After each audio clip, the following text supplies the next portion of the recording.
Hi everyone, welcome back. ಈಗ ದ್ವಿತೀಯ PUC ಪರೀಕ್ಷೆ ಹೊಸ ನಿಯಮ ಕೂಡ ಜಾರಿಯಾಗಿದೆ. ಸಂಪೂರ್ಣ ಮಾಹಿತಿಯನ್ನು ತಿಳಿಸ್ಕೊಡ್ತೀವಿ. ಚಾನಲ್ಗೆ ಸಬ್ಸ್ಕ್ರೈಬ್ ಆಗಿ. ದ್ವಿತೀಯ PUC ವಾರ್ಷಿಕ ಪರೀಕ್ಷೆ ಬಂದ್ಬಿಟ್ಟು ಅಂತಿಮ ಘಟ್ಟದಲ್ಲಿ ಕೂಡ ಇದೆ. ಫೆಬ್ರವರಿ 28 ಕೇವಲ 3 ದಿನಗಳಲ್ಲಿ ನಿಮಗೆ ಎಕ್ಸಾಮ್ ಕೂಡ ಶುರು ಆಗ್ತದೆ. ನಿಮಗೆ ಹೊಸ ನಿಯಮ ಕೂಡ ಇದೆ. ಸಂಪೂರ್ಣ ಮಾಹಿತಿನ ನೋಡಿ. ಚಾನಲ್ಗೆ ಸಬ್ಸ್ಕ್ರೈಬ್ ಆಗಿ. ಬೆಳಿಗ್ಗೆ 10ರಿಂದ ಮಧ್ಯಾಹ್ನ 1 ನಿಮಗೆ ಎಕ್ಸಾಮ್ ಕೂಡ ಮಾಡ್ತಾರೆ. ನಿಮಗೆ ಗೊತ್ತಿರೋ ಟೈಮ್ ಟೇಬಲ್ ಎಲ್ಲ ಕೂಡ ನೋಡ್ಕೊಂಡಿದ್ದಾರೆ. ಅದು ವೆರಿ ಇಂಪಾರ್ಟೆಂಟ್. ಈ ಬಾರಿ ಏನು ಬದಲಾವಣೆ ಕೂಡ ಆಗಿದೆ ಅಂದ್ರೆ, ಪರೀಕ್ಷೆ ಮುನ್ನ ನಿಮಗೆ ರಿಸಲ್ಟ್ ಡೇಟ್ ಅನೌನ್ಸ್ಮೆಂಟ್ ಕೂಡ ಮಾಡಿದ್ದಾರೆ. ಏಪ್ರಿಲ್ 7ನೇ ತಾರೀಕು ನಿಮಗೆ ರಿಸಲ್ಟ್ ಕೂಡ ಘೋಷಣೆ ಮಾಡಿದ್ದಾರೆ. ಅಂದ್ರೆ ಫೆಬ್ರವರಿ 28 ಶುರು ಆದ್ರೆ ನಿಮಗೆ ಇಲ್ಲಿ ಏಪ್ರಿಲ್ 7ನೇ ತಾರೀಕು ನಮಗೆ ರಿಸಲ್ಟ್ ಅನೌನ್ಸ್ಮೆಂಟ್ ಕೂಡ ಮಾಡ್ತಾರೆ. ಈ ಬಾರಿ ಒಟ್ಟು 7,10,000ಕ್ಕೂ ಹೆಚ್ಚು ವಿದ್ಯಾರ್ಥಿಗಳು ನೋಂದಣಿ ಕೂಡ ಮಾಡ್ಕೊಂಡಿದ್ದಾರೆ.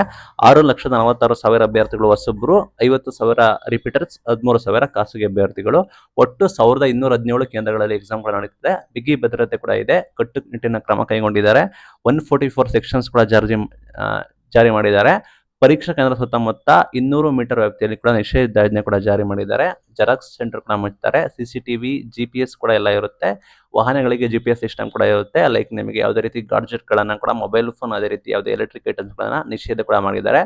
ಯಾವ ವಿಷಯದಲ್ಲಿ ಪರೀಕ್ಷೆ ನಡೀತಿದೆಯೋ ಆ ವಿಷಯದಲ್ಲಿ ಮಾತ್ರ ಆ ವಿಷಯದ ಉಪನ್ಯಾಸಕರನ್ನ ನಿಮಗೆ ನೇಮಕ ಮಾಡೋಂಗಿಲ್ಲ. ಲೈಕ್ ನಿಮಗೆ ಮ್ಯಾಥಮೆಟಿಕ್ಸ್ ನಡೀತಿದ್ರೆ ಅಥವಾ ನಿಮಗೆ ಫಾರ್ ಕನ್ನಡ ನಡೀತಾ ಇದ್ರೆ, ಇಂಗ್ಲಿಷ್ ನಡೀತಾ ಇದ್ರೆ ನಿಮಗೆ ಲೈಕ್ ಆ ಶಿಕ್ಷಕರನ್ನ ನಿಮಗೆ ಆ ಕೊಠಡಿಗೆ ನೇಮಕಾತಿ ಕೂಡ ಮಾಡೋದಿಲ್ಲ. ಬಿಕಾಸ್ ಲೀಕ್ ಆಗ್ಬೋದು, ಇಶ್ಯೂಸ್ ಕೂಡ ಆಗ್ಬೋದು ಅಂತ ಬೇರೆ ಶಿಕ್ಷಕರ ನೇಮಕಾತಿ ಕೂಡ ಮಾಡ್ತಾರೆ.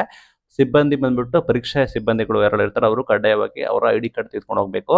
ಲೈಕ್ KSRTCಯಲ್ಲಿ ಉಚಿತ ಪ್ರಯಾಣ ಕೂಡ ಮಾಡಿದ್ದಾರೆ. ಲೈಕ್ NW KSRTC ಎಲ್ಲ ಕೂಡ ನೀವು ನಿಮ್ಮ ಹಾಲ್ ಟಿಕೆಟ್ ತೋರಿಸಿ ನಿಮ್ಮ ಎಕ್ಸಾಮ್ ಸೆಂಟರ್ದಿಂದ ನಿಮಗೆ ನಿಮ್ಮ ವಾಸ ಸ್ಥಳದಿಂದ ನಿಮ್ಮ ಎಕ್ಸಾಮ್ ಸೆಂಟರ್ಗೆ ನೀವು ಉಚಿತವಾಗಿ ಪ್ರಯಾಣ ಕೂಡ ಮಾಡ್ಬೋದು.